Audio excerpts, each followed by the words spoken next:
Well, I've got a few things I want to just comment on that. One, if anybody thinks that I don't get into my own entrepreneurial funks, you're crazy. Actually, last week's video on YouTube was about, how to get out of the funk, right? Because it happens to all of us. And if you've ever decided to stay in bed and binge watch House of Cards or Game of Thrones, and pretend like you're in meetings all day with your team, then you get what I'm talking about. And I've, guilty.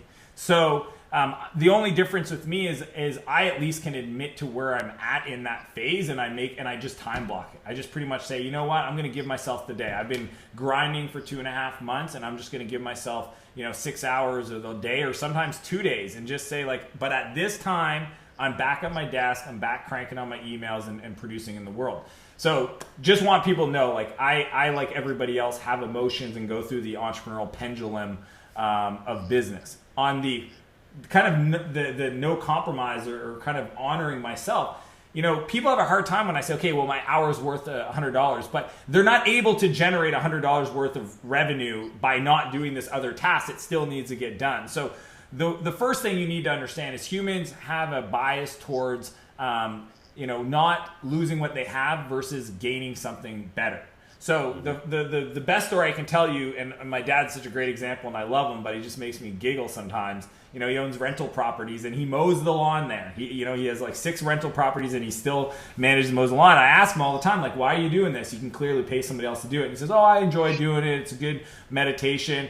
And then one day I was reading this book on behavior psychology, and they talked about this, bias towards loss versus gain. I said, well, Dad, would you mow the neighbor's lawn? So let's say it was $20 to do it himself, to save it. I said, would you mow the neighbor's lawn for 40? And he goes, no. Okay, well, it's the same friggin' thing. And he's like, oh shit, you're right. So that hopefully will help people watching this to overcome that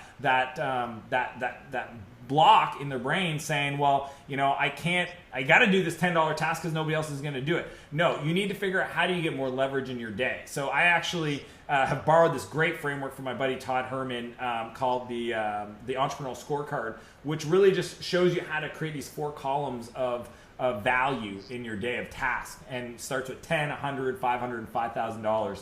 And you can just kind of split those columns into 2 and say this is in the business, right, doing the work, and on the other side, the higher 500, 5,000 is on the business. And you'd have to take his program to really figure out what your columns and tasks look like. But what you do is you actually, every 2 hours, the alarm goes off on your phone, and you write down your task and you give it a value. And at the end of the day, you ask yourself, did I have a $1,200 day or a $5,000 day? Now, this is not revenue generating. This is value creation. And if your goal is to build $1 million business in the next 12 months, in a year, then you need to create $5,000 value days with your time, or you just won't trend in that direction. See, most people make the mistake of only ever measuring, and that's what I love about your work is it's very scientific, measure, track, improve. Most people don't have that discipline. They get their financials once at the end of the year. If they're better than that quarterly, we look at our revenue for our business every day. I have a dashboard that shows revenue per day. I can look at my goals per week, per month. And by doing that, especially for the Entrepreneurial Scorecard, on a daily basis, you get a feedback loop and you will adjust. And it's something I do with all of my coaching clients, because I just have never, again, back to that daily practice, it's those things that compound. You picking up a piece of trash as often as you go out into the street, and if as many people do that, there's this compound effect that is going to get that bigger result. So, that's the reason why in my life, back to the no compromises, I do one of 2 things. Either spend time with my family or create value. That's it. I do not do things that other people can do, because when I do that, I realize I'm taking away from spending time with my family or creating value for the world and leaving a bigger impact. And I wouldn't want to do that to myself or to the people that are depending on me.